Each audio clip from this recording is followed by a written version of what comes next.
I am Jeff Foxworthy, and welcome to Gamekeeper Podcast. If you want to learn more about farming for wildlife and habitat management, then, buddy, you are in the right place. Join the Gamekeeper crew direct from Mossy Oak Land Enhancement Studio as they discuss the latest wildlife and habitat management practices, news, and, of course, hunting.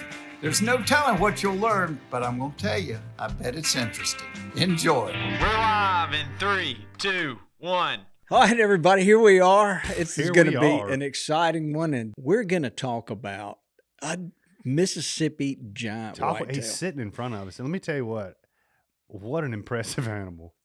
It's unbelievable. It is unbelievable. You've got to see it and to believe it, and we're going to hear the story. Austin Ashley, his wife Megan are here. Yeah. They're from Smith County, Mississippi, and have grown numerous just giant bucks. This is a giant. And we've got a lot of questions. Mega giant. Mega giant. Yeah, well, guys, I don't get just floored by horns very much. That one's one right there. That is one impressive whitetail.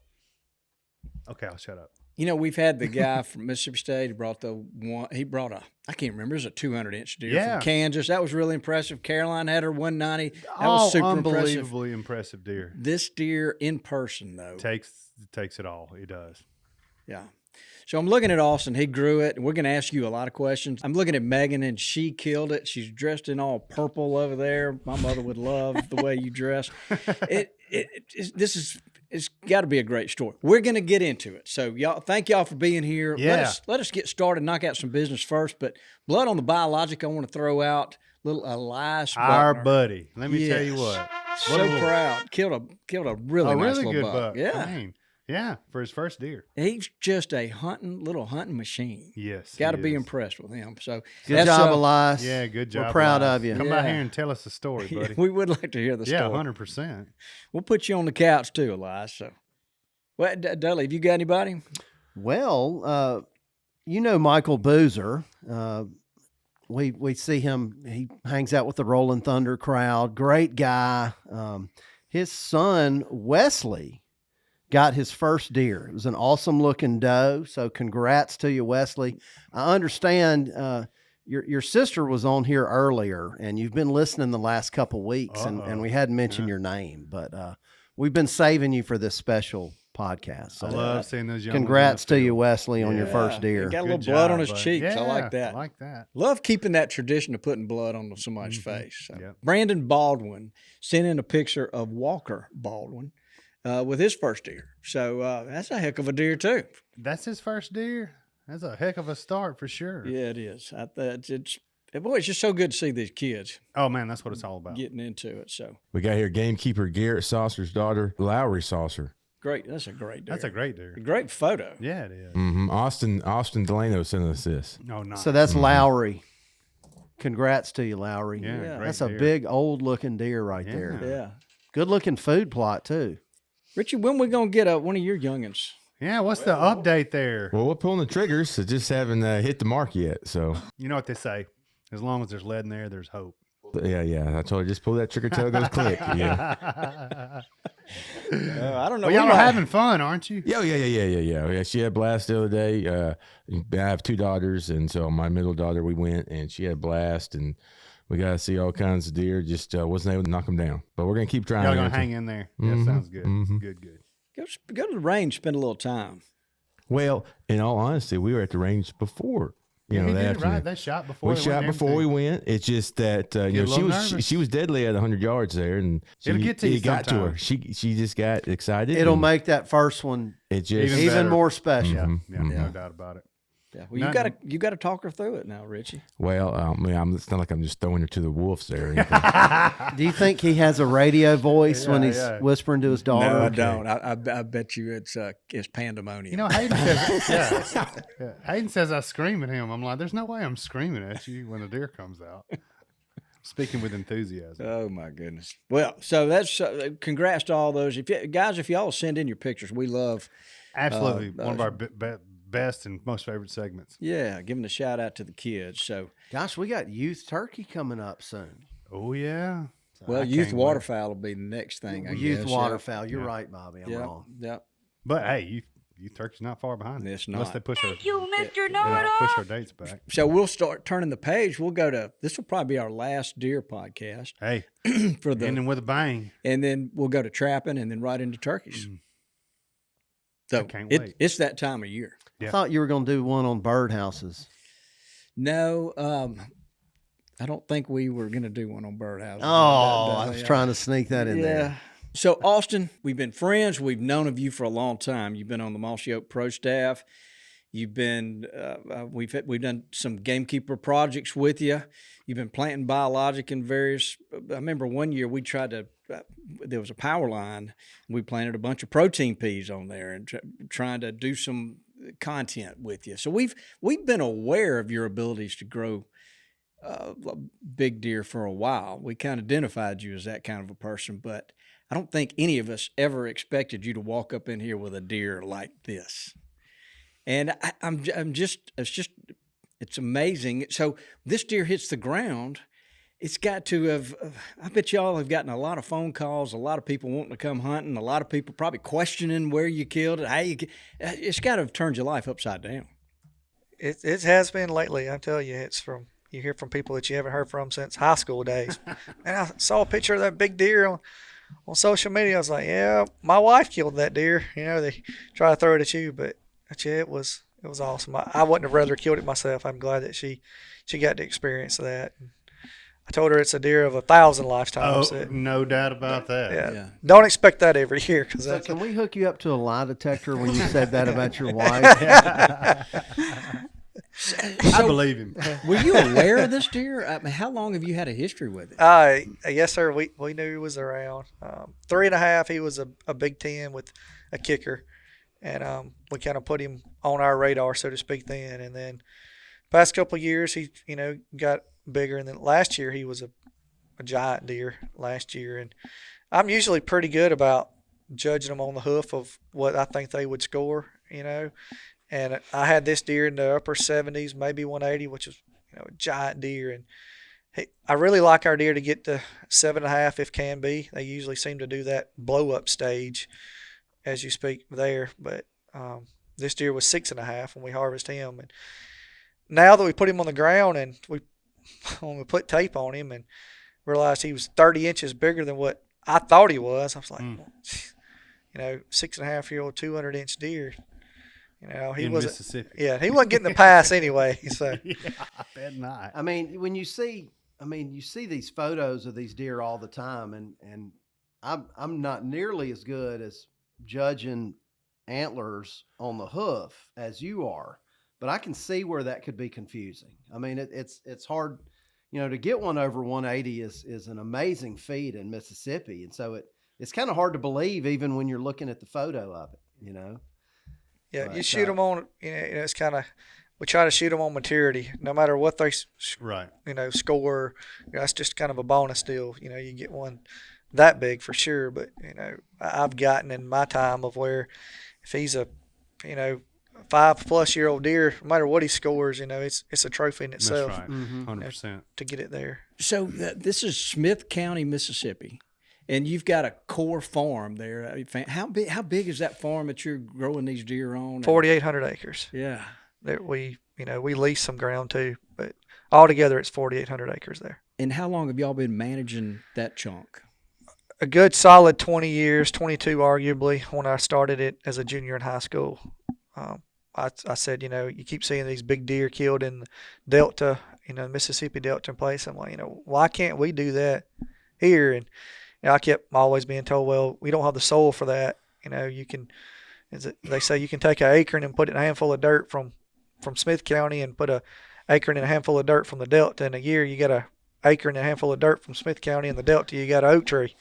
So I don't know. They grow some pretty good watermelons in Smith County. we do that. And they're world famous for that and truck crops. And so So that was kind of what I was always told. I was like, well, there's got to be more to it. And the more I studied and tried to learn more, I said, well, it's going to be worth a try. So I built a feed trough and started trying to supplemental feed and plant more than just throwing ryegrass out there and a bag of corn every now and then, So And as that progressed, I had a particular deer that was a 9-point on our farm, and I said, let's try to let this deer go just to see. And long story short, our neighbor has got about 2.5 acres of land. He shot him off his back porch in his turnip patch one morning, and the deer was 178 off of this particular deer. And then it kind of opened eyes. Well, hey, you shot a Boone and Crockett deer here, then what else can go? And then from what we learned during that time, and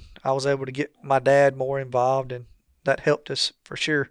Made it a true 365 management on the farm, become a true gamekeeper at that point. At some point you went from, your property, being food plots and feeding them, and, your neighbor killed this huge deer that opened your eyes, but then you got to where you were actually, you're reading all these publications and managing the actual woods. I mean, I've known you and I know how you've been managing these places, and it's incredibly intensive. Yes, sir, it is. So can you get into that a little bit? I mean, this deer you described earlier was from back in the film camera days, correct? Yeah, that's so right. That was a long time ago. Oh, yeah. You had to go to the camera and get it and carry it to Walmart and print them off and go back and see what you had to hunt at those times. Yeah, that was the good days. That is absolutely correct. Your daughter's been begging you to hunt since her little brother shot the big 8 last year. You've ran a fire, dissed the fields, got stuck, got unstuck. Planted food plots, fertilized, and prayed for rain. You moved trees, limbed roads, even bought one of those fancy cell cameras. So what's your excuse? LS Tractor.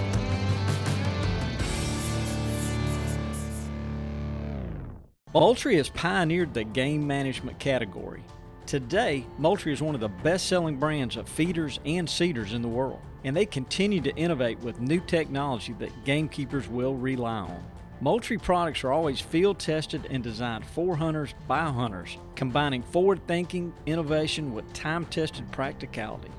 Moultrie, first in feeders since 1979. All right, so guys, Moultrie is offering our listeners a 15% site-wide discount at MoultrieFeeders.com. Use code Mossy Oak with a capital M, Mossy Oak, at MoultrieFeeders.com and get that 15% discount. I'm just 178-inch 9-point is That's pretty, a real 9. Well, Yeah. well he was bigger than a 9 at age of harvest. He was a 9-point when he first came on to our radar of, hey, look, this deer I don't want to shoot. I wanted to hold him out just to see what could happen, and, he could have just been a 120-inch deer at maturity, and then probably wouldn't be sitting here today. But, as Lord's intervention in it, it did. It worked. And that particular deer, he had it and grew. And wish I could have killed the deer. I had the deer the afternoon before Mr. Elvin Henderson's who killed the deer. I had him at 30 yards with my bow the afternoon before, and he was quartering to me, and I didn't feel comfortable with the shot. Yeah. I let the deer walk, and he shoots him the next morning. So I bet he was excited. it seems like the big deer somebody else get a kill here, Megan. Yeah. Thanks. Thanks. I bet you got some happy neighbors around you. Oh, yeah, absolutely. Yeah. Wow. Yep. Do y'all share information at all?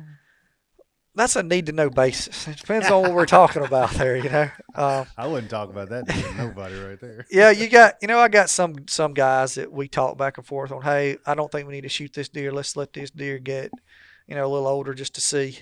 And then you got, of course, the neighbor that everybody probably has that you don't tell him anything, try to, but like I tell them, look, they say, well, we can't feed that much and this and that. I said, no, you can't, but putting your trigger finger on safety is free. Anybody can do that. And, shooting the wrong deer is as bad as not shooting any deer at all and doing anything. You can hurt substantially by doing that. And we were talking at lunch earlier about, what you think about the genetics in your area, just kind of your assessment. And you were talking about, you may go 4 miles in one direction where you have some land and y'all haven't really been able to get anything over 160 around there. That's right. But you said there's a nearby dog club that has amazing genetics. Absolutely. Yeah. They don't supplement feed. They don't do anything. They plant and they pretty much run dogs and hunt it, and they shoot giant deer every year on it. And they just, So, do you think you're in a pocket of just really good genetics? I think there is a draw through there that's, so to speak, better than other areas. And I don't know what to, bring it upon. You kind of brought up watermelons in Smith County.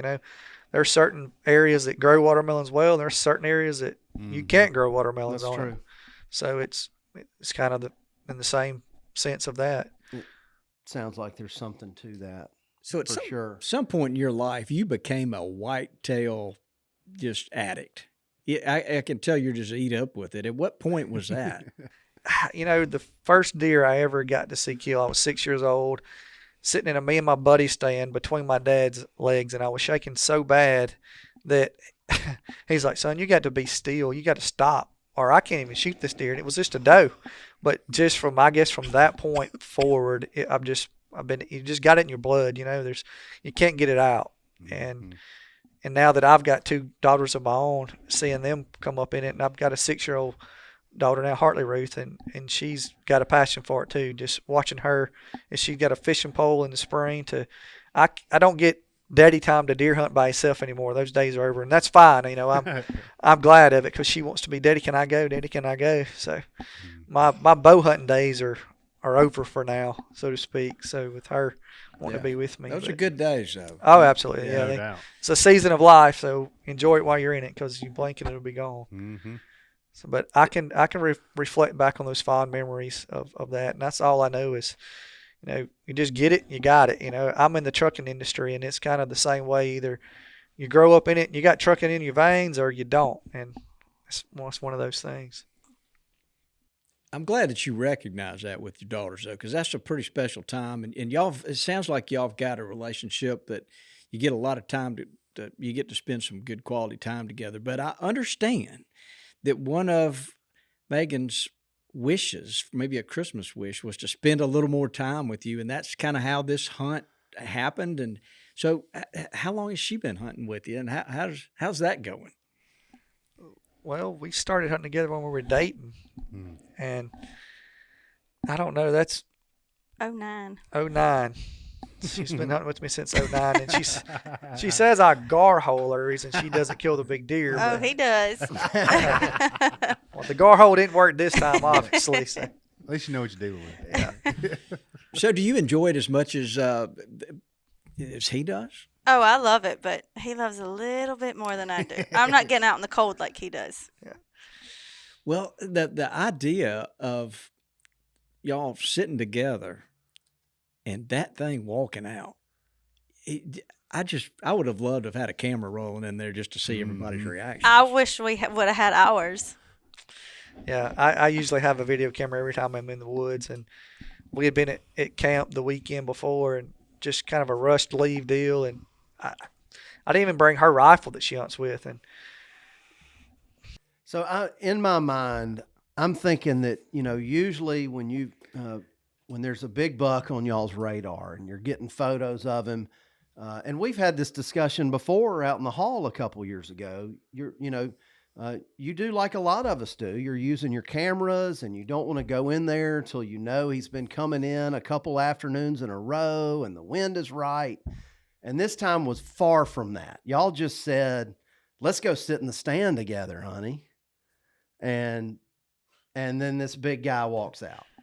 He didn't know he was going to come that day. That I don't know. That makes it cooler to me. Yeah, 100% that's it awesome. does. yeah, it's like I was saying earlier. Some days you just feel it like, man, this is high barometric pressure. The deer are going to move. They're going to be early. It's you feel it. It's going to be a good day. And I didn't had no feelings of that. It was just more or less checking her box on her Christmas list of Spending time. we're spending time together. I mean, we even got in the deer stand earlier. It was a little slower at work. Trucks were back in on the yard, and it's like, hey, let's go deer hunting. She was like, well, if I can get somebody to watch the girls, sure, we'll go spend some time together. I was like, well, let's go. And So tell us a story, Megan. Yeah. Well, we got to the woods. It's probably about 3 o'clock, and we were sitting there, and all we really did was just talk because there was nothing moving, nothing. And I saw a red bird and a red squirrel.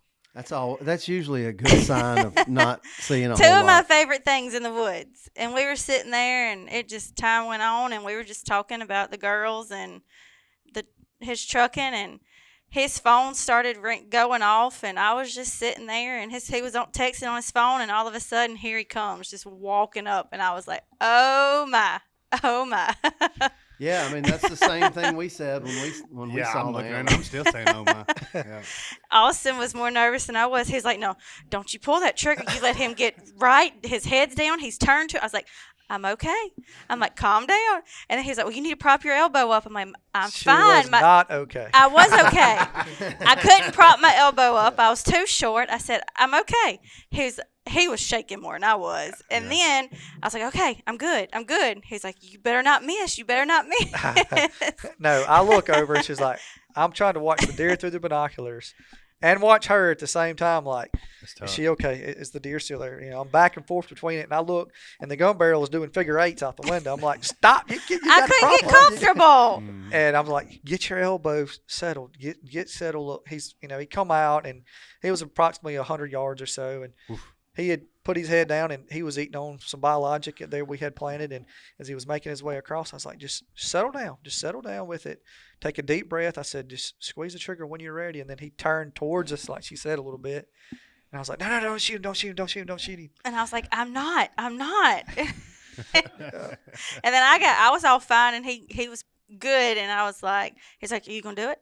I said, I'm okay. And I pulled the trigger, and he was like, bolt it back in case he don't, because he was like tripping, and he was like, bolt it back and put it on. We're going to have to shoot him again. And I'm like, no, I'm not. He's dead. Yeah. I was like, he is not getting out of this lane. Like, bolt it. Yeah, but he did. He piled up. Yeah, He was by himself? That was all we saw was him, the red squirrel, and the red bird. Hey, that's a good That day. was it. Yeah. What did this deer weigh? 185 pounds. Wow. Yeah, he was God. definitely. Yeah, I would have not been surprised if you just said 240 or something like Well, that. he was a bigger body deer on camera earlier. I think he had, I don't know. It seems like we had a rut a little earlier this year, in our area, and I don't know if it was from that or what. But he had lost a little weight in last year. Pictures we had of him, I swore he was a 250-pound deer. But I mean, when deer get to be that age, we were talking about this with Caroline Winters a couple weeks ago. You just never know when they're going to die of old age, or something comes up. Her deer, there was a crack in the skull from where it shed its antler, and some of the skull came off the year before.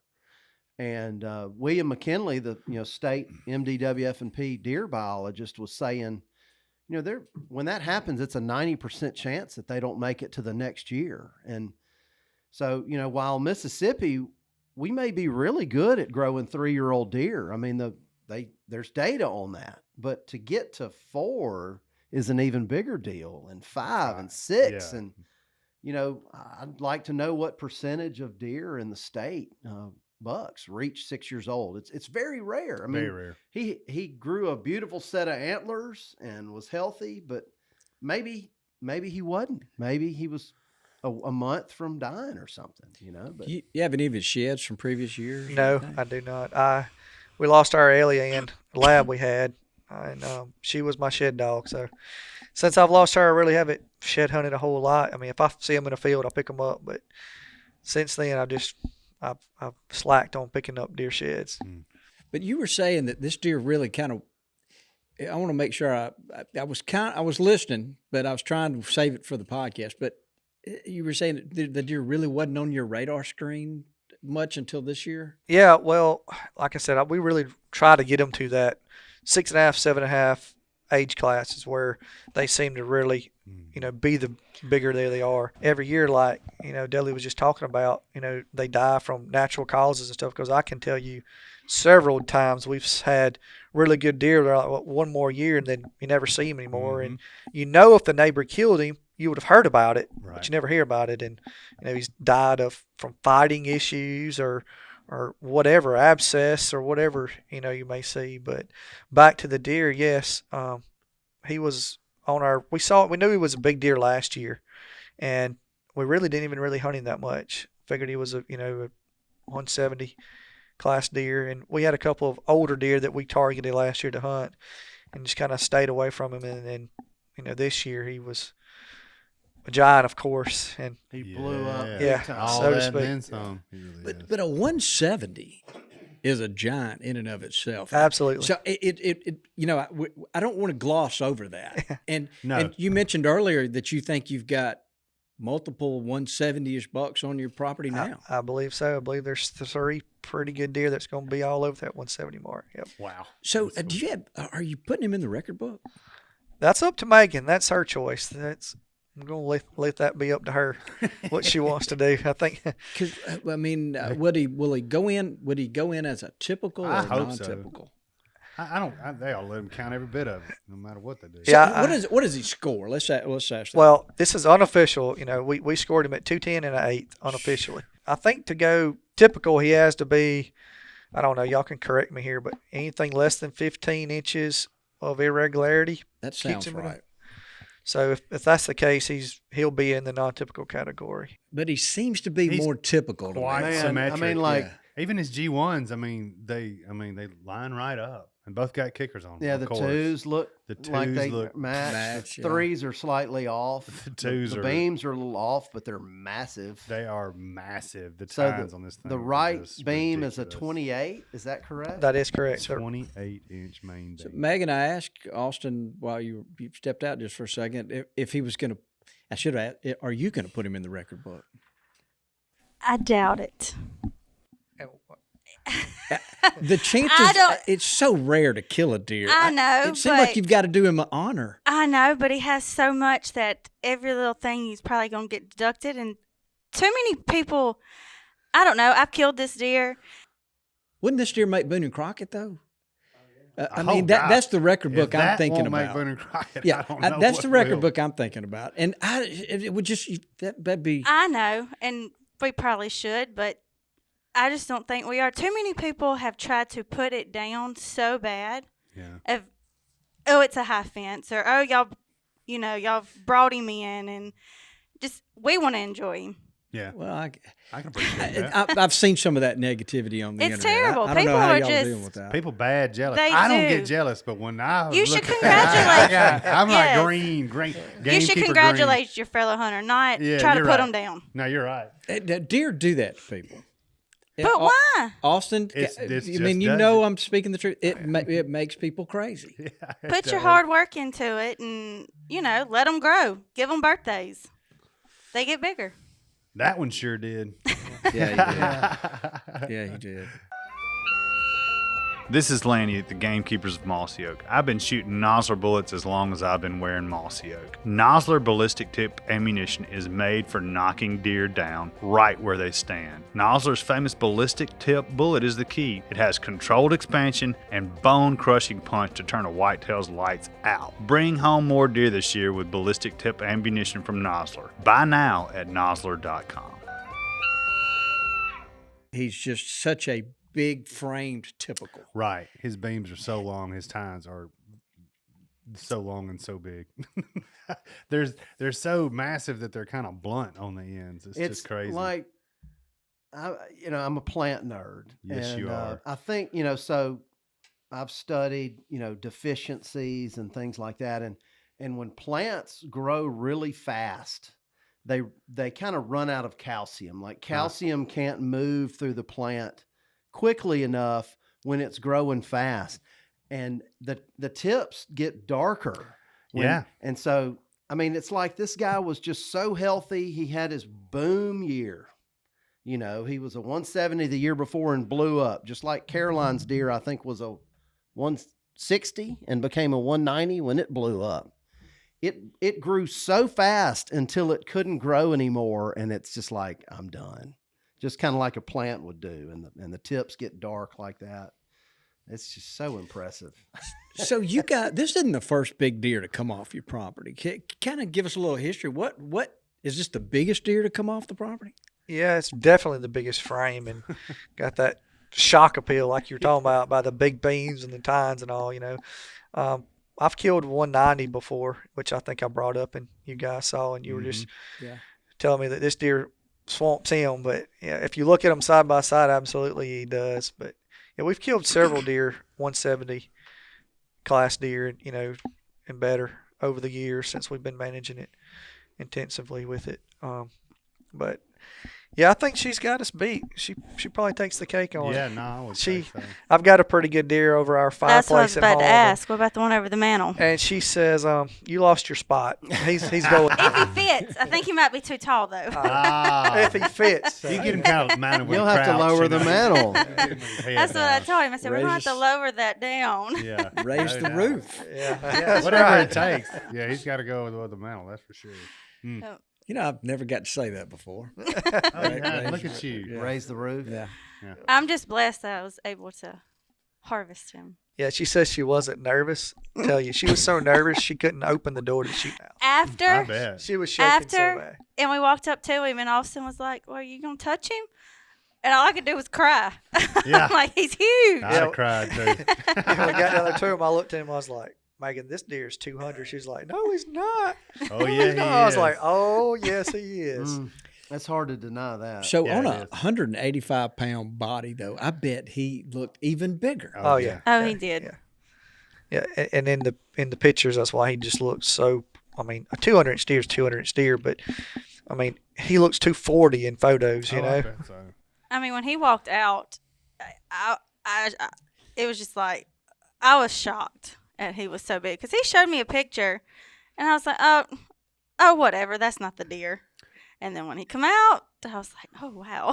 I mean, was he supposed to be in the area? Was he where he wasn't supposed to be? Well- Or- I know you were trying to gar hole her. Apparently, is Yeah, what he she does. said. Mhm. He really was. He was not a daylighter, Yeah. and he didn't travel a whole lot. Like different fields around the area, you didn't get pictures of him. He had one or two spots that he would come to on camera that you would see him, and that was it. So I don't think he moved a lot. Mm-hmm. So Yeah, they were what they call them. Well, you got yeah. mobile bucks, and you got Yeah, Bronson talks about these deer, they all have different personalities. and the ones GPS that get bigger seems obviously they don't roam as much, so they don't they're not succumbed to as much pressure. But interesting. I mean, that kind of goes where I was just curious. Your neighbors have got to be like so excited about what you're doing. Does it? Are people trying to lease land next to you guys and are people poaching on you? I don't. I mean, there's probably things you I can't can answer say those here. But yes and yes. Yeah, I mean, how do you sleep at night? the land lease prices have definitely went up in the past 10 years now, and it seems to gradually get higher. And I guess it's from harvesting big deer like this. People want to be as close as they can to you. Yeah, no doubt about it. So Mississippi, has several known hot spots that are also managed really well. And I, in my mind, there's areas inside the levee on the Mississippi River that are really good. And then there's that area kind of Madison, Yazoo near the Big Black that's also a good area. I think it's safe to say, Smith, your area is also another good area in the state that's just genetically better. Yeah, there's several deer that get killed in the area that people that I know of that you never hear about. And it goes back to what you said, the neighbors that you get, the lease of land increasing that they don't want you to know. I mean, and why would they, Yeah. They get what they're going for, and that's to harvest a big deer. So they don't talk about it.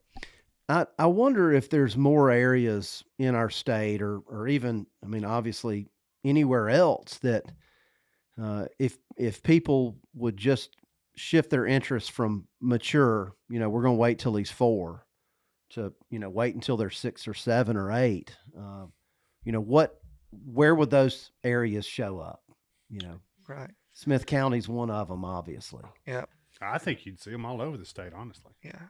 And I think there's more people now. If they can get to 6 or 7. That's right. That are managing more. They're starting to see, and that was my deal with why I started talking about it, instead of trying to keep it quiet, which, and I know why people don't talk, but the reason I did is because I wanted people to see that you can do it, because I was always shot down and told that you couldn't, and you can. And if I can help anybody see it and do it, I mean, it's no secret to what you do. Tell Right. everybody, and because I as a hunter, I want to see my fellow hunters succeed and grow and harvest, big deer, mature deer. And we've talked about it on the podcast a lot. And McKinley even reinforced it. The average buck age of harvest, which we're very proud of in Mississippi, is between 3.5 and 4. And we've made big strides to get there. But internally, we've always talked about, just like he has said, they have to get to superstar status around here. They need to be 6 or 7 years old. And that may not be everybody's thing. No, it might not be. Well, and I think it's also probably we ought to point out. I don't think just because a deer gets to 7 or 8 years old, he's going to look like that. No, I agree. Not everybody's a Michael superstar. Jordan, Right. It's the That's Michael Jordan that got 6 or 7 years old. Yeah. Yeah. 100%.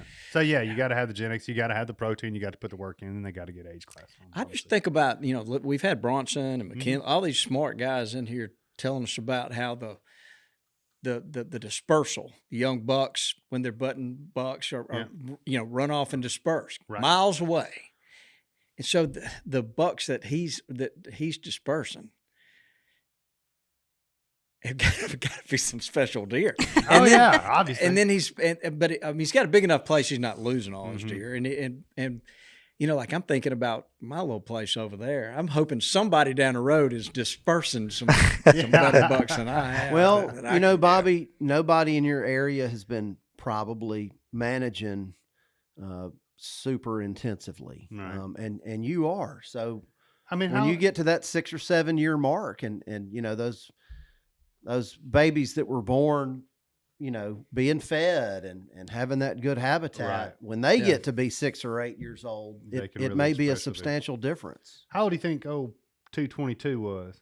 I think he was 6. Yeah. I think obviously, but that to your point, trying to harvest, that is a heck of a deer. That you harvest. He was 222 pounds, Yeah. he was a big doozy. bodied deer, but he didn't have 120 inches out. Right, but he was 6 or 7 years old. He stood out in the crowd, though. He did. He really does. Yeah. Yeah, I shot a 7.5-year-old deer this year on our place. It was a 6-point, 130-inch 6-point. Oh man, I'm in on that one. Yeah, he was a 7.5-year-old deer. He's a long way from 210, but how much did he weigh? 255. Yeah, There he's you go. huge. Yeah, right. Wow. Yeah. That's awesome. That's a real 6. That's right. So let's look at one hand, Austin, and let's name off 4 or 5 things that you think that you do on your property that's really changing the game for you, that you feel like. We know what the number one thing is. Well, planting biologics. Of course. There you go. That's right. Absolutely. Absolutely. That was just understood. Reading Gamekeeper magazine is probably number 2. Except for those 2. Age for sure. You got to get them to maturity, and year-round supplemental feeding them. I believe that's a block in it, and shooting the right deer. If we talked earlier, I know I've got a couple of 170s running around, and I can have one of those deer in the field and know that I've got a management deer that needs to be shot. I'm shooting that management deer over that deer because he's not at that maturity level yet. So it's shooting the right deer that need to be shot, and then shooting the right number of your does to keep the deer in population correctly. Shows, it goes back to your stress. It keeps your stress numbers down. Because if those bucks are running around trying to breed all the deer that are coming in every year, and you're way lopsided with it, well, that's later in the year they're going to be run down, and the more days that you can get that deer to grow from the time he sheds till he sheds out the next year is what you've only got so many days to do that in. So the sooner you can get him there, the more time he's got to put that bone on. So that would probably be my top things that shoot the right number of deer, shoot the right deer, let them get age, and feed them. Mm-hmm. So in preparation for this, I remember about you talking about fertilizing native browse. Absolutely. And then Laney, he's got privet. All that stuff I'm trying to kill over there, he's He's fertilizing it. Yep, we're mowing it. We cut it back with a side boom. We got a side boom bush hog arm, and we'll cut it back so it stays, in the browse area of the deer. So it's like little Marcus Lashley mineral stumps of privet. It's got a huge root system, and then it's sending up these new small tender shoots that they like to eat. but because it has such a large root system, it's sucking in all those minerals and putting them in that smaller amount of plant matter. Does that make sense? It makes sense does it make sense to you? Yeah, absolutely. Yeah. You're putting all that nutrient right there to where they can get it. And like I said, most people, they see privet hedge and they push it with a dozer and pile it up, or either it gets so high it does no good to the deer. Yeah, it'll have a browse line on it. That's right. And it's not doing anybody any good at that stage. So you're cutting it down so they can browse everything that's right. That's there for That's them. right. And I can't do every privet hedge that grows on the place that way, but in pockets and areas that I can get to, we do. And then we've got our fire breaks when we do our prescribed burns. We go in and have them pushed out our lanes with a dozer, and then we get in between our, where our native browse are. We got honeysuckle and briar, and we fertilize it with the tractor. We'll go through those lanes and let it fertilize. Y'all are thinning your pines frequently. Absolutely. Y'all are in the trucking business, which means you're in the logging business and the chip business, and so that's right. You have a lot of experience with that. So I assume when you're thinning your pines, you're thinning them to where they can get some sunlight on the ground and grow a lot of browse. And so it's not just supplemental feed and food plots. Y'all are very intensive with all of this. That's right. Even in the woods. Keep the balance, from native to supplemental to what you're planting in your fields. And, and I do. I'm a believer in the protein peas. I plant a bunch of that every year. That's probably that, and I plant a good bit of joint vetch. I kind of like those two combinations in the summertime feedings. Those are two really good ones. What about mineral licks? Are you a believer in that? I do. I put a mineral site, 1 per every 100 acres is what I have. Our Hartley Ruth loves doing those. Yeah, she it's likes fun to get on the bike and ride around and put all that stuff out. Yeah, she likes to pour it on them. Yeah, she likes the liquid mineral. The liquid, liquid mineral in afterwards. When it's planting season, I don't see him. It's a lot of work. And a 4,800 acre property is a lot of work. Way more than. Do you have help with that, or? We've got a couple of guys that help work. We run cows too, so we got a couple of guys that work on the cattle side of the farm, and then I can borrow them over to help, plan and do. But planting wise, no one touches the seed planting but me. I let them disc and prep for it, but I'm a little OCD when it comes to my plantings. That kind of sounds like our boss with his duck holes. Yeah. Hey, look, it works. I mean, yeah. OCD all day right there. He's very OCD. The place, the way it lays out, though, that 4,800 acres to start with is a big place. But the way this is laid out, it seems like it lays out to be even bigger than that. Some places hunt bigger than others. Yeah, for sure. Yeah. The Furminator is the industry's most versatile piece of food plot equipment, allowing plotters to do every step of the process, working the soil, adding seed and soil supplements, and compacting, from start to finish with a single implement. It's hassle-free by design. Set it for the seed size and simply drive the tractor, and the Furminator does the rest. Check it out at thefurminator.com. Hey guys, Dudley from Gamekeepers here. I want to tell you about the all-new Gunner Dog Bowl. It's designed for home and built for travel. It's customizable, leak-resistant, light on weight, solid on durability, and rust-proof. Like other Gunner products, they're made in Nashville and designed for everywhere. So for people that don't know Smith County, Mississippi, kind of explain the topography and the hardwoods versus pines versus, cattle pastures and about how the place looks and where do you plant pines where you want food plots and kind of how you keep the diversity like you talked about. I would probably say we're probably 70% pine where we are, 30 hardwood more or less in the draws on the creek banks. And then, like I said, we thin our pine trees and stuff. That's more or less what the main farm is targeted on, is toward timber management, timber harvest. And then our cattle side of the farm is really across the road from where we mostly hunt at. And it's, we just run Black Angus cattle is what we run. But my dad probably gets a little upset at me. I put more acreage in food plot than needs to be in timber is his mind. But, my average food plot's around 3 acres is what I try to do. Are the soils pretty rich? They're fair. I wouldn't say it's nowhere near dealt to dirt, but we put 2 tons of lime per acre every 2 years regardless. I run soil samples, but I mean, 2 tons an acre there. Been doing that for several years, and that's ag lime we get trucked in out of Florida that we put out every year. And then I use my soil samples for my fertilizer. When I fertilize in the fall, I know what I'm putting per field area. Instead of just I used to just buy triple 13 and throw it out and let it be a good blend. And now that we really take our samples and tailor make our fertilizer for. So you've got summer crops going, and then you transition from them right into I'm assuming you're planting around September. A little later, I plant. Depends on the weather and the year, but September, 1st of October, I'm trying to get it in there.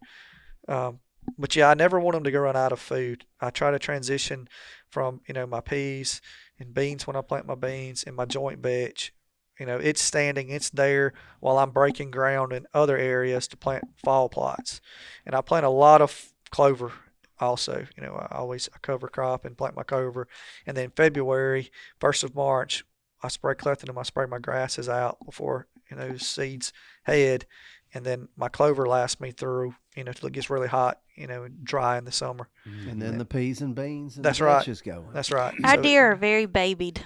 Yeah. Yeah. That's the way they're supposed to be. He takes very good care of them. Yeah. I can appreciate that. It's my passion, Yeah. Our food plots are like perfect.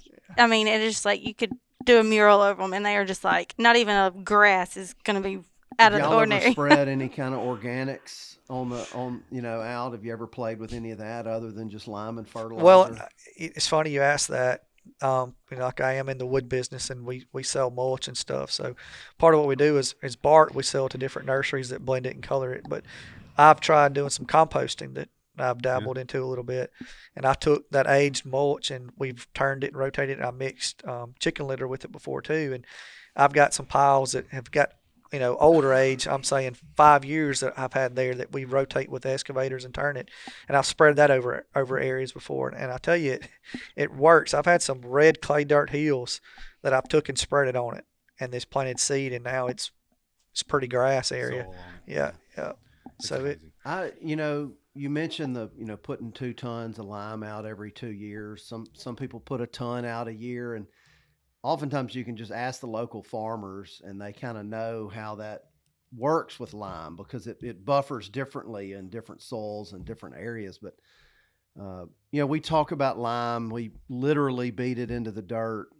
But I think a lot of people overlook the lime thing. I know I have in the past. A lot of my fields are difficult to get to. You may get an area thinned and the loggers are widening the roads out temporarily to where you can get some lime in, but 5 years later, you can't even get a lime truck in there. And it's just night and day how much better a food plot performs. And yet we still tend to overlook that step. 100%. I'm guilty of it. And I'd venture to say that 50% or more of our listeners, I would say even though they know more than 50%. Even though they know to put lime out, they don't just because it's so inconvenient. It's a tough thing, yeah. Especially if you don't have a local source. It makes a huge difference. And access, like you were saying, is huge, And I'm lucky enough that I've got equipment to where I can keep roads open and access to get to it, And I figure if you're going to spend the time and the money and the effort into getting the seed and fertilization there, lime is really the cheaper end of the whole spectrum, And most of us are guilty of overlooking it, even though we know how important it is. So, Austin, your strategy in hunting this place, I assume you've got cell cameras up all over, and you're not going into an area until something triggers and you said, okay, yeah, like Dudley said, he's been here 2 afternoons in a row, and now the wind's right. Now's the time to go in there. I've heard you describe how light you actually have the light amount of pressure you put on your place. And could you kind of explain your thoughts there? Yeah, I do. And like she said earlier, I may be a little bit OCD, but I'll take a particular deer. And like I said, usually 3.5, he's showing enough potential to know if he's going to be what we say a superstar or just, another, good quality deer. And I'll take data from those deer from watching them. And if I get pictures of him and he daylights in a certain area, I've got a notebook and I write down what the pressure was that day, what the moon phase was, and what field he hit. And then I keep that up as he progresses. And then when he gets to, 6 years old or so and you get ready to hunt him, you kind of go back to that data and say, okay, well, what aligns? And then when it lines up, you would be surprised at how much they are nature. They're creatures of habit to what they do in that time. And I think that's helped a lot too, is just doing your homework on watching a particular animal and what he does over the time. I remember when we first started dating and he made me help feed and you were, taking the bags and all that. He always called it his sanctuary. I wasn't even allowed to go in there. He makes me sit on the buggy. He's like, I don't want them to know your scent. I want them to know that they're safe here. I couldn't even go in there. I would have to sit on the buggy for him to go feed the deer and come out. Well, look, it finally paid off. It did. Look at there. Yeah. Walk in and feed them and you just leave it. It's, he wouldn't even take the buggy. He was like, yeah, they're safe here. and then we try to, from October to the end of January, we try to not use gas-powered vehicles. We try to get more electric as I can. And I believe they were starting to pattern my Ranger. I 100% agree. I would go in and we would hunt, and you think you get 10 or 12 deer in a field, and you shoot one, and they see you boom, and then the Ranger cranks up, and their buddy goes missing. Well, then the same thing happens a few times, and they're like, well, there's a pattern to this. Well, then what really keyed me in on it is, one afternoon, I usually don't hunt, on Sunday evenings, and so I hunted that Sunday evening, and I just parked my pickup and walked, and I saw more deer that afternoon than I think I'd seen in forever. I'm like, well, wait a minute, there's something to this. And so I hunted a day that I typically wouldn't hunt, and the Ranger was not involved. So then I've started hunting on my electric cart a little more. I agree with you 100% just from our experience. We had a place that was real sensitive, just the way the topography was for it. If you rode a UTV or ATV in it, you could hear it. I mean, I personally know what the sound of a Honda 300 sounds like from, miles away, and now a Ranger too. So you got to think, that they're aware of it for sure. Yeah. So I like hearing that because noise pollution is a big thing. What kind of cameras are you running? Spartan cell cameras is what I'm running. Yeah. So do you ever sit around at night and you're looking at your cameras and all of a sudden here's somebody walks by the camera? Or you... No, I haven't had that yet. Cows. Goats. Goats. Yeah, we had a no long-tailed cats. Donkeys, horses. No, we had somebody's horses in there a while back. Yeah, we were. I was telling you, Lanny, they're avoiding that question. I know. we were at lunch earlier. I was telling them I had a kid hunting with me this weekend, and it sounded like a coyote kind of howled off in the distance. And he said, "Mr. Austin, what was that?" I said, "That was a wampus cat." He said, "A what?" I said, "A wampus cat." And he's like, "There's no such thing." I said, "Well, look it on your phone." And he Googles it up, it's some 6-legged bobcat-looking creature. And he's like, "Is that real?" So, maybe. Yeah. He was like, "Don't leave me in here." Yeah. Oh, me. Poor kid. That kid is glued to Austin. When Austin's planting, he's on that tractor with Austin. He is helping him and his brother both. He's a wise man. Oh, he's 13 and he's like a little mini Austin. Yeah, yes. Cool. Look, I'm just gonna go ahead and say it. I mean, you think about all the people we deal with and what they do on their properties. The juries, they're as good as there is. There's some other guys that we deal with that grow great plots and are growing great deer. But this is Smith County, Mississippi. You can't top it in my book. On his family farm. He can kind of do what he needs to do, and he's done it, and he's been doing it for 20 years. And just looking at this set of antlers, I'm just blown away. It does, for a tried and true Mississippian, give me hope. I put it that way. and it's not a fluke. No, either. it is not. And that's what I guess to me is. It's not like this deer just came out of a briar patch. It's the time and effort. That they put in on the it. strategy they put in. Yeah, you're right. The time. Megan, if I had killed that deer, I would put him in the Boone and Crockett. I don't know. We'll see. I'd carry around with me everywhere I went. Well, most people think Austin killed it. They'll say it. They're like, "Oh man, your husband killed it." Nope, I killed it. That's mine. What is you guys' doe strategy? Yeah, everybody wants to know. The folks who kill the big deer. How are y'all managing pressure, and how do you do your does? Mm-hmm. we've battled that a lot. Whether you shoot them early or you shoot them late, and I guess that's probably a 50-50 debate. Some people say shoot them early. Some people say shoot them late. I've tried doing both, and honestly, myself, I haven't been able to tell the difference one another. The main thing is get your numbers. Whether you shoot them early, late, or all the way through. I try to skip the rut. I usually don't want to shoot one during that time, but I'll pick back up and finish out where I am. And I base it off my deer surveys I do every year. I do my surveys every year. I try to do 2 a year, one before season and one after season. And that's where I kind of put together my hit list of who I want to target, who I'm not going to target, how many buck to does I need to take. And we kind of go from there with it. You have any biologists helping you, or are you just doing this? No, I've got a friend of mine that's a biologist that I send him pictures and get his advice on age of deer to shoot. And then I kind of take it, and then the number of deer too. He'll tell me, hey, I think you need to shoot 40 does. And I may say, well, I think I need to shoot 30 according to what I'm seeing. Because there again, he's only going off of what data that I'm sending him off of pictures and stuff. But I'm there seeing it. So are you chasing that 2-to-1, 3-to-1 kind of ratio? Yeah, if I can stay 2-to-1, I'm tickled, And, oh, yeah. And that's a hard number to catch. Yeah. That's a hard number to catch. Know. That's a lot of does. That's a lot of does. Yeah. We've been chasing it a long time. We're not going to be there. Like I said, we do run a trucking business. I got a bunch of employees, and it's to where I can bring them in and let them, hunt, shoot some does. That's right. Yeah. What do you helps me? You must put the fear of God in them when they. Well, they got to get their 2 does first. Yeah, right? yeah. That's my rule. You shoot 2 does, and then you get to go up and shoot, a buck, and then I take pictures of. That's pretty strong. Yeah, I take pictures of my bucks, and then I'm like, and I may mess up by that somewhat. If I know he's hunting a certain area where there's particular deer coming to, I won't flood them with, 15 deer to look through. I'll say, well, these deer are using this area. If you see one of these bucks, you harvest him. Mm-hmm. If not, he's off limits. We don't shoot. And we kind of base it through that.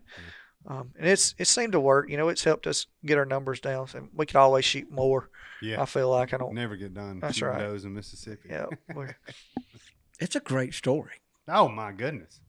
Awesome story. I can't quit looking at it. I can't either. Like it's like there's a fire going. I don't get hypnotized by horns much. Or somebody brought their baby. You know how everybody sits there and stares at it. It's like he is cool. Hey, really how long are those G3s? 13. Yeah, I was gonna call them 13. This one looks a little longer. And the 2s have an identical hook coming off the back. How long were your G2s? Kickers. 9, I think. Did this deer have a name? Well, I called him Squeaky for some crazy reason because he always seemed to kind of squeak by. Like I said, he didn't go many places. And when you would get pictures of him, he would be like in the faint background. Mm-hmm. Like there would be a doe or something in front, and you could see him in the background. So he would kind of squeak his way around. But he didn't move a lot. Like I said, he was that kind of day. I think he just lived in a small core area off of that pipeline there. And I mean, he has water there. There's plenty of cover there, and he had ample food there. I mean, after y'all killed him, I'm gonna say y'all because you were together.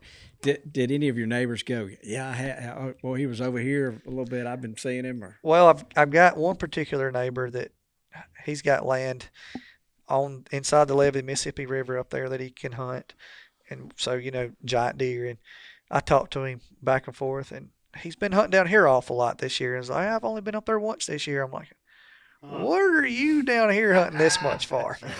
And after she killed the deer, he texted me, congratulations, giant deer.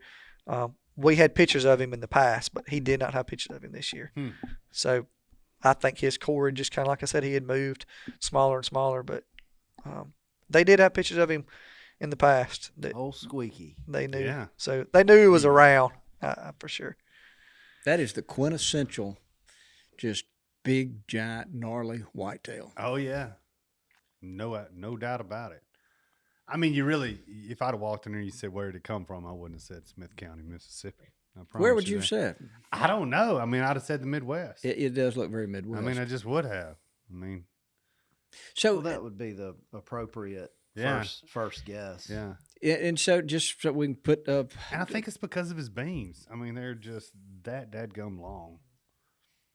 Well, so to help put a rest to all the rumors that this property that you're hunting is not fenced. I'm want to put there's some I wish. Yeah, for But real. people talk about it so bad. My goodness. there's some barbed I wire might fence put one on it. around it. There's some 4-strand barbed wire. So, Yeah. and there's a gate, and Yeah, a little gate. to be bad enough, the gate stays Oh, unlocked. yeah. It does. So if you're a neighbor of mine, don't go slipping around. It's gonna be unlocked. Wow. Well, Dudley, what are we forgetting to ask? I mean, I might even go Canada. I mean, seriously, just with the mass and how long the beams are. I mean, he looks like Hercules. Looks like a dink up there. Look, don't even do that. What do you think, Mac? I picked up Megan's deer and put it by Hercules when they brought it in here, and just to let Bobby know. Just to let Bobby know what's Kinda really let it going go. on Mississippi, here. you don't have to travel to Kansas or Iowa. Yeah. You know, you can. Well, let me just tell you, it's been my life dream to kill a 170, a net 170 deer. My life dream. I'm 59 years old. And to hear you talk about, I got 3 or 4 running around. That's making me crazy sitting over there. In Mississippi. That's I right. think you should just come hunting with us. Ooh, that's Well, pretty now- good. yeah, There- well, I you- might that have is to. what Bobby, you've been asking you've for. been down there before. I have. We went on a turkey hunt. Down Just there. turkey hunting, yeah, but not deer hunting. Yeah, that's right. You turkey hunting. Open invitation. I saw a lot of pine trees and a lot of privet. And I'm thinking privet may be one of the secrets to gosh. And good cooking. Oh, yeah. Yeah, it's some good cooking. Yes. Wow, I was looking, just Googling here, and I mean, it says Chinese privet could have 10 to 12% crude protein. So, 10 Well, to he's 12. talking about fertilizing it, so that Yes, would, that would boost Dudley, it. wouldn't that make it even more? Possibly, but it's not just about protein. I mean, Nah, there's a lot of This is age class. I mean, obviously he had everything he needed, but he was allowed to get, that old. I'm grasping for straws here. I'm just trying to figure out something, Dudley. Because I know Chinese privet can't be the answer. I think. I mean, he You've told got- you what the answer was. Well, You've got something. it's special. everything. Yeah. It's, I mean, it's it's the whole everything. kit and It's not caboodle. one thing. Is everything. He he's doing. takes pride in it. Yeah. Yeah. He works it. He manages it. He puts his perfect heart and storm. soul in it to grow deer.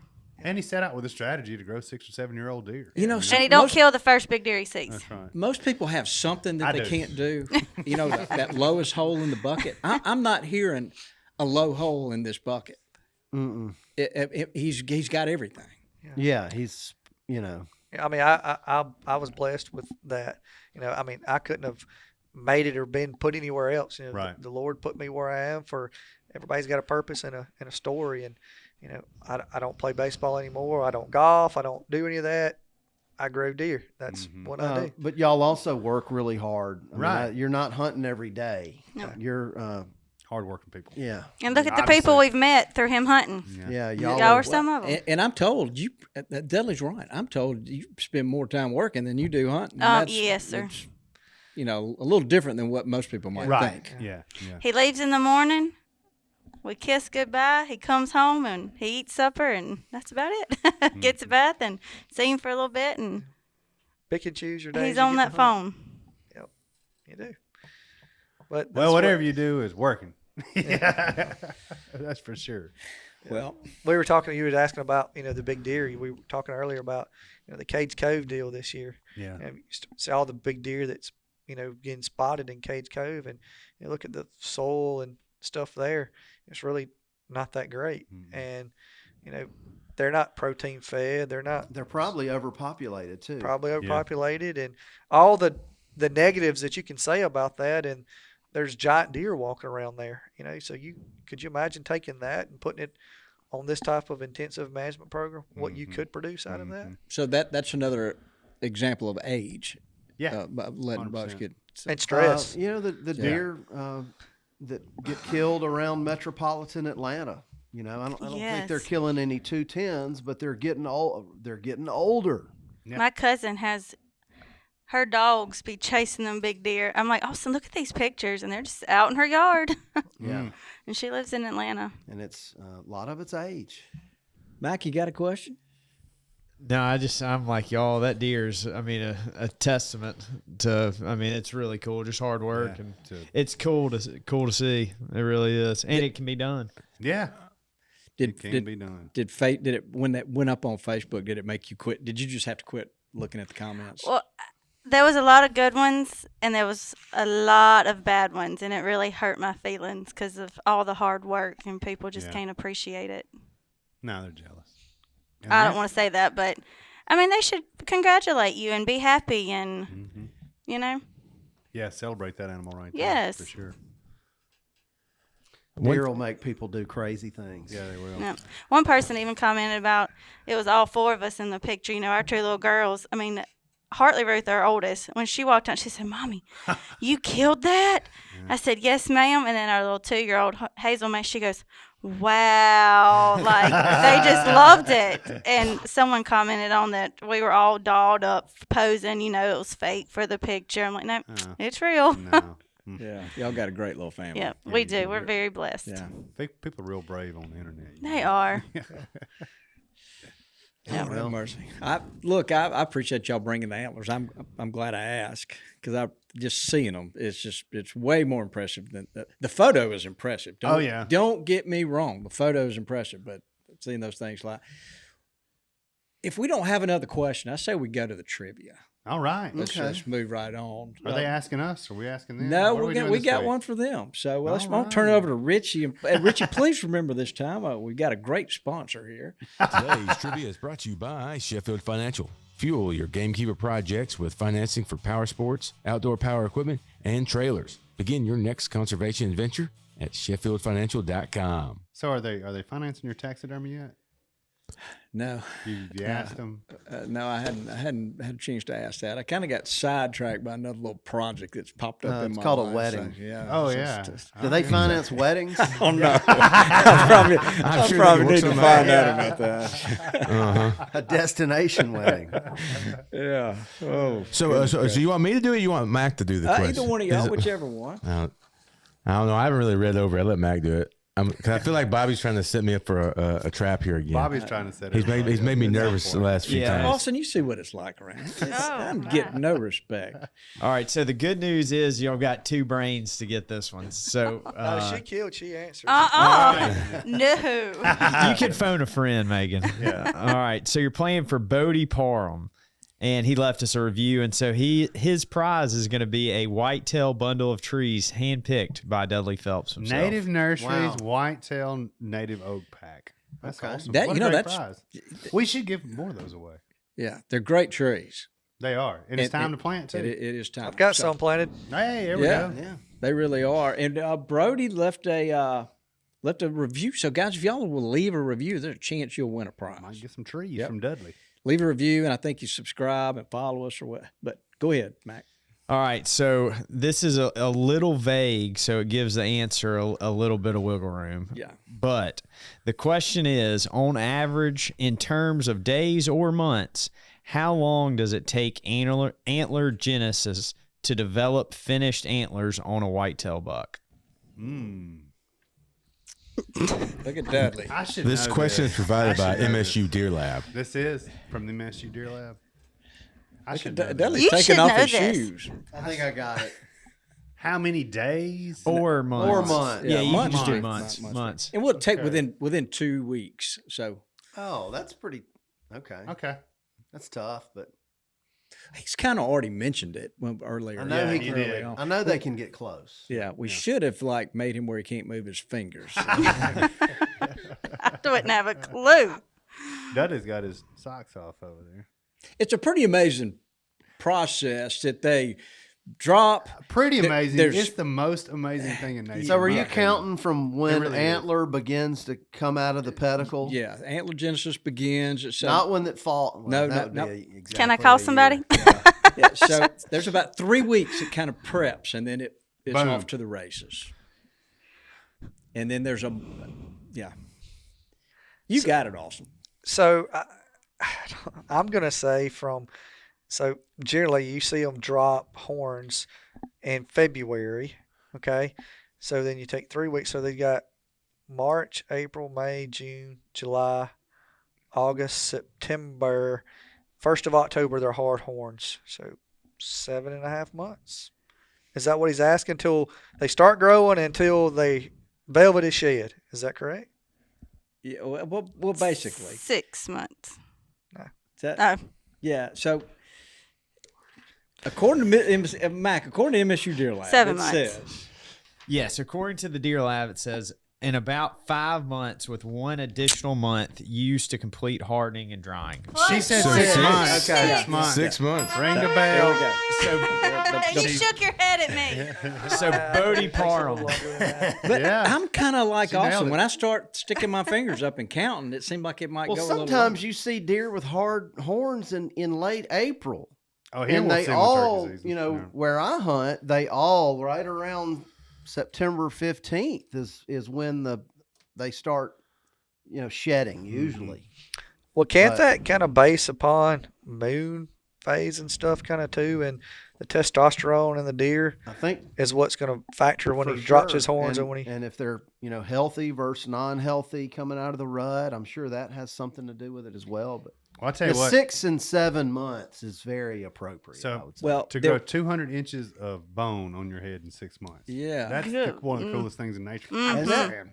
it makes me wonder, like, maybe that's why he weighed 185. Is his body just said, you know what, I'm I'm gonna tired. Just throw all this at the antler. Right. We're glad he did. Yeah.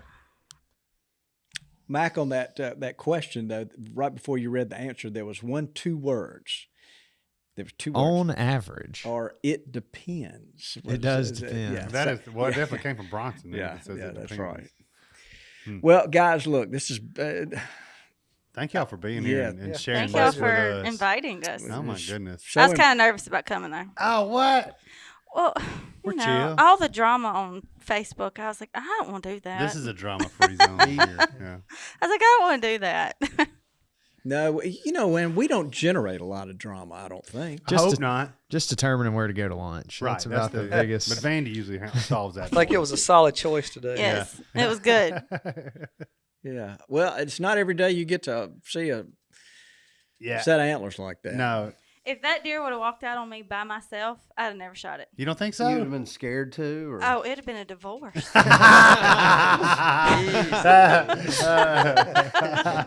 Oh my gosh, no! Here's your teaser, That Richie. was I've been awesome. calling. No doubt Can I about kill it. this deer? Yeah. And he'd be like, "Oh, my phone don't ring. I don't have no service. What are you there's saying? No What are you service saying?" areas. Yeah. Have you ever had somebody that you took shoot the wrong deer? It happens. He may know. I've had a guy before that I've like that do not shoot deer. He calls me from the deer stand and says, "Hey, you know that big 9 you told me about?" I was like, "Yeah." He's like, "He's out here right now." I was like, "Really? Video him." He's like, "No, I want to shoot him." I was like, "No, we're not shooting that deer." He's like, "Please." I was like, "No, we're not shooting that deer." He's like, and this is an older gentleman. And he said, "Well, what's it going to cost him if I shoot him?" I was like, "You'll never be back." He's like, "It may be worth it." Yeah. So, Yeah.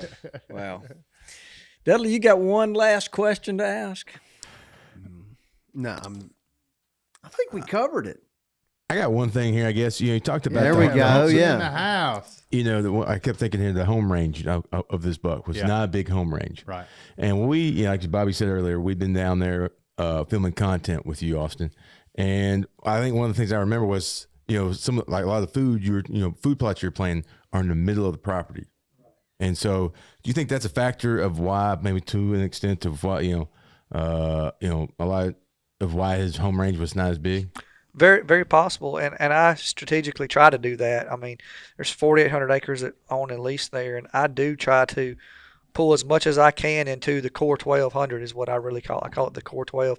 And that's where I really want to pull everything to. And I mean, that kind of goes back to try to keep them off of the neighbors as much as I can to give them a chance to make it, because, there's not many people that's going to let that kind of deer get that age. No. I do have a question. Are you guys into shooting the 3-year-old 6 points? Yeah, I do. I try to shoot the bottom 30% of age classes. Okay. So I try to take 3.5, 4.5, 5.5, mature at 5.5, and I shoot the lower 30%, and that goes back to my camera survey that I do, and dictates that. Interesting. Now explain that to me one more time, the thought process there. So you on basis camera survey, you break them up, by their ages is what I try to do. And then the lower 30% of that age class, I try to harvest. So yes, I do shoot 3.5-year-old deer. Like if he's a slick beam 7 or 6, we try to shoot him. Not to saying that deer won't be a quality deer at some time, but for the competition that he's got to go maybe through, a hierarchy thing, you know. I try to let the bigger deer have the more less competition for food, for breeding purposes and stuff. And you're talking about dispersal, so she's gonna disperse that, but as it gets dispersed, genetic moves here, moves there, but those deer are getting dispersed from there too on another generation. They're coming back to you, so you still get your genetic transfer. I know they disperse them because of they don't want to inbreed. The doe's going to keep the buck away. Well, he goes off and breeds another doe, and the doe's got more to do with it than the buck does. Well, he goes off and breeds a doe that's got good genetic, or it just hits right, and then that one disperses back to you. Then you kind of circle and your way back. Yeah, we can't seem to kill enough does to get to where we're at that shoot the 3-year-old 7-point stage. But I think that's important when you can reach that doe number. If your goal is to grow these giant deer, then getting some of the buck competition out, it makes a whole lot of sense. There may be a 130-inch 8-point that can kick his butt. Oh yeah, and you may not want him around. We got one we call Unicorn, and he's a 16-inch spike, and I bet he's 5 or 6 years old. He's just a brute of a deer. I'm like, he's walking around with a dagger on his head, running into 2 deer fighting, and he double lungs them. Yeah. Look, you're losing to that, and we haven't killed that deer yet. Like, he's nocturnal as he can be. Y'all got any pigs down there? Just starting to see some pigs here recently, but no, we haven't had them. So that's our February. It's going to be really big time trying to trap and handle that. Yeah, gross pigs. Yeah, that'll definitely change your management plan. Oh, yeah. This has been all I hoped it would be. No doubt. I wanted to learn about this deer. Wow. Lanny, you got a question? No, man. I just enjoy y'all being here and telling the story, and being able to put my hands on that thing. Honestly, that thing's amazing. Yeah, I just you're literally green. I really am. You have a green cap and a green shirt on. I mean, I think anybody else in this room would do the same thing. I love antlers, and that set has just got it all. And Austin, I think you would agree with me. Yeah, he does. Yeah, and he's Mississippi. That's just so cool. Yeah, he's local. He's local, man. Mass is my biggest thing. If I could choose one particular thing on one, it would be have mass. Yeah. I think that's the most impressive with any to me. My thing is got it all. Fewer points, more inches. Like I mean, he's more or less a 10-point. I'd rather kill an 8 or a 10 than like a 14-point with less mass, if that makes sense. Yeah. It's got everything. Well, Megan, there's a whole lot of people envious of you. Yeah. There's no doubt about that. We sure appreciate y'all coming up. Yeah, we're proud of y'all. No doubt Thank about you. it. Thank you. And look, if you want any biologic protein peas, I suggest you go ahead and order them. Yeah. We do have a finite supply of them this year, so better get on there early. Yeah, Mac, be sure you've got mine allotted in there now. Oh, yeah.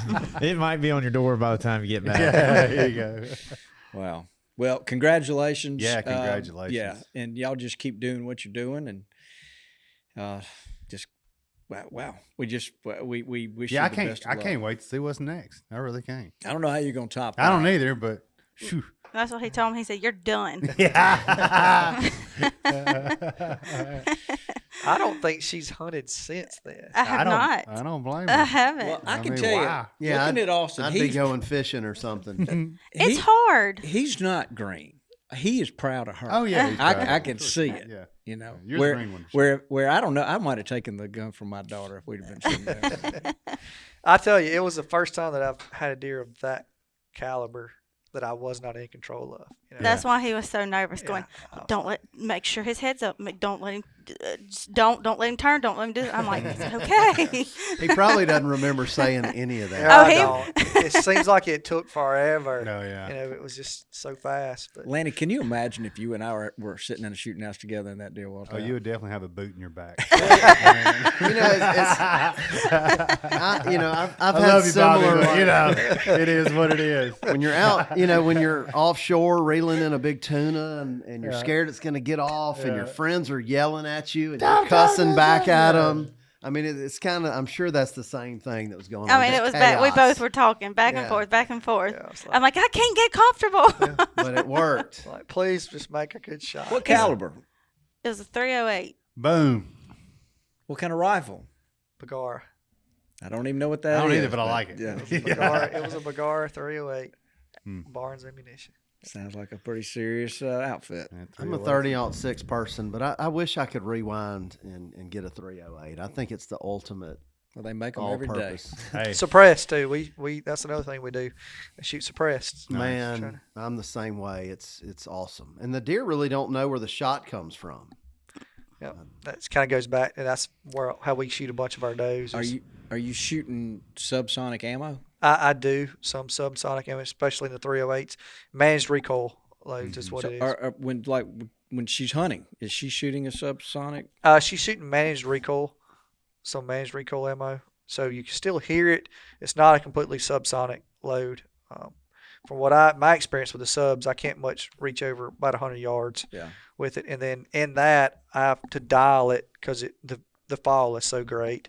So I just shoot a managed recoil and sight it in and go from there. And then, like I said, I have an FFL and an SOT dealer, so I'm able to get them relatively, soon for myself. And then I got quite a few suppressors that I try to make it where if somebody comes hunting with me and they don't have one, then I let them shoot my rifle with a suppressor on it, especially if we're shooting doe days. We're really out there hammering a lot. Makes a difference. Oh yeah, I've shot them and be deer in the field. And they're like, "What was that?" Doe laying there on the ground, and you pop you another one. So, what do you say to the guy that says, "Oh, that deer escaped from a high fence down in that area somewhere"? And what do you say to that, Austin? I say I don't know of a high fence anywhere around us. Like I don't even know where the nearest person that have enclosure would be somewhere in Harrison County, I guess, would be the closest to us. So if he did escape a high fence, he had a track for himself. That's for sure. Yeah, and you've got multiple years of photos, so that would help to disprove that. Absolutely, and I've got neighbors that knew of the deer also. So if that's what they want to believe, then it's kind of hard to believe. If there was a magical fence there, he's kind of going back and forth across it as he pleases, I guess you could say. Yeah. And so there's no hole in the deer's ear, or one of his ears where a tag may have been or anything like. I saw on the internet where a guy says, "Look, I can see a hole." I even had somebody text me a zoomed in photo of what appeared to be a hole, but I mean, I've killed deer with torn ears and such. Yeah. What do you say about that? Yeah, I had it sent to me also, and I actually took pictures. I went and got the deer back out of the deep freezer and rolled the deer's ear out and Snapchatted a guy that had messaged me, "Man, that deer's got holes in his ear." And I Snapchatted him pictures of the deer where his ear was at, and I was like, "Man, there's no hole here." I don't, what they were looking at is where his hair could have been rolled to on that one side, and the deer abnormally had more ticks than what, I don't know why, but he was a ton of ticks on the deer, but from skinning him and freezing him and all that, the ticks could have fell off, but absolutely no hole in the deer's ear. The tip had a little cut in it, but I mean, nothing that you don't normally see on a deer. I mean, you get a deer at 6 years of age, he's went through a lot of fighting, and a lot of scars and wounds, that happens, I mean, heck, I've killed deer before their ear was completely broken, hanging, and had them with rips all through their ear, and people can say and think what they want to. It seems like you kill a deer over 140 these days, and you didn't do it the right way, or some sorts. They can always look for fault. I think there's a lot of jealousy involved. But you are the only person in that area that consistently kills huge deer, and so people are asking questions, and I know that frustrates you because of all the hard work you guys are doing over there. But it's just I would want to be able to prove them wrong, and oh yeah, and I don't try to keep it a secret. I want them to know that if we can do it here on like I said before, we've got a big acreage of land. We're sitting on 4,800 acres plus our cattle farm that joins to us. And that's another 900 acres. So we've got a big chunk of property that we're able to manage on. And I don't try to hide what I do, what program I use, or how I do it, because I want everyone to be successful with it. And I have a numerous of people that I help manage their properties. And some we've been able to grow, 140, 150 inch deer max. And I've got some people that I've helped manage, and they've killed Boone and Crockett deer on it, in the past. So the program works. It's doing it and executing it and staying consistent with it. I can, and that's why we talk about it and put it out there. It's not just to boast of what we've accomplished, which we're very proud of what we've been able to accomplish, but we do it so people can see that it can be done, and to help people. I get just as many good phone calls and good messages at times as you can the bad, that's good. You look at that glass half full and instead of half empty, and you take the good out of it. There's silver lining in everything that happens. There's one area that comes to mind that I think of. There's a big chunk of public land in northwest Alabama. And I would say, as far as habitat wise, it's very low tier, your top tier habitat. But even though it's overhunted, every year it seems like somebody kills a 180 plus over there. And so, maybe you're also just in a pocket of really good genetics, much like that area in and around, I'll say it, Bankhead in Alabama. Do you think there's something like that? You think it could be related, something like that, a scenario like that? I do, because there are areas around us that consistently, there's big deer on it, and even properties that are not managed that well are bringing out big deer.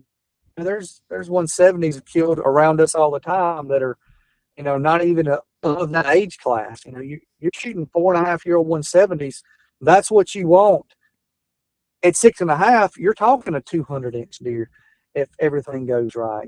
But y'all can correct me wrong on some research on this, but I know back in I believe it was early 70s, when they were trying to Game and Fish introduce population and deer around, they brought deer from Wisconsin and released them along the Leaf River, and our place joins the Leaf River. It runs part of us here, and so maybe it could kind of go back to some of where they introduced that northern genetic back in the early 70s.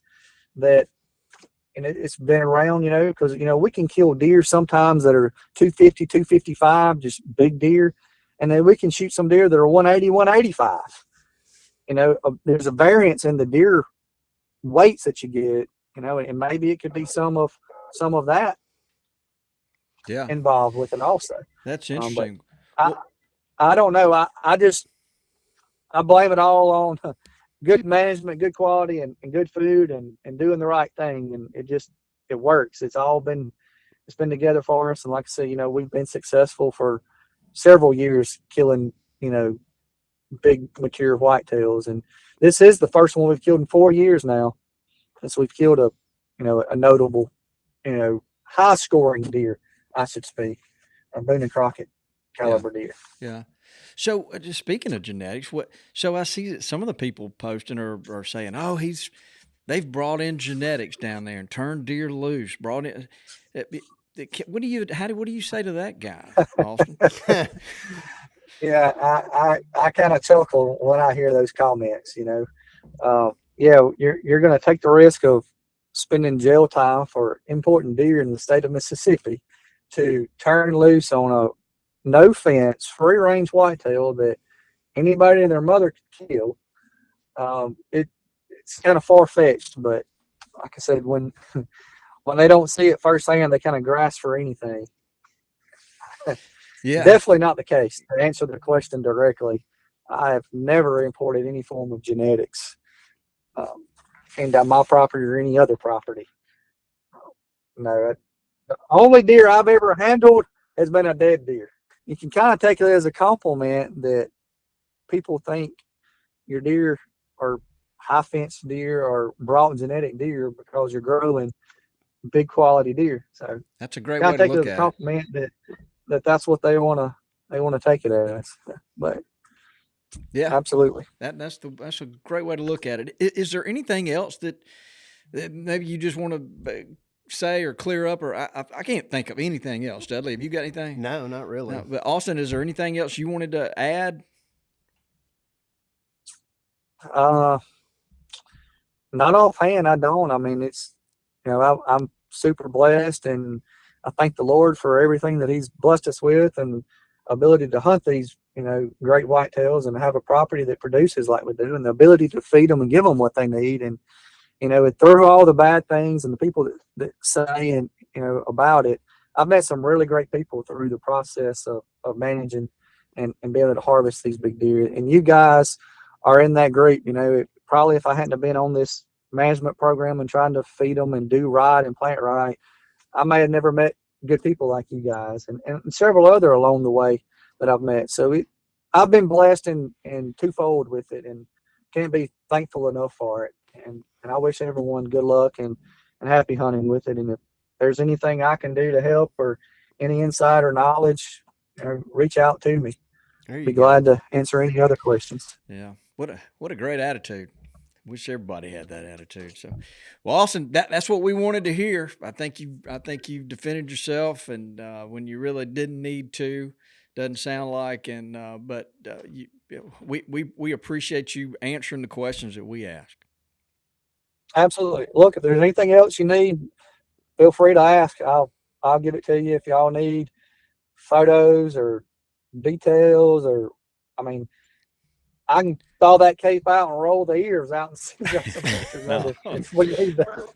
No, we're good, and we aren't questioning you. We just asking questions so that it helps people listening. So, yeah, I do, but I did notice, in one of the pictures, it is a dark spot in it.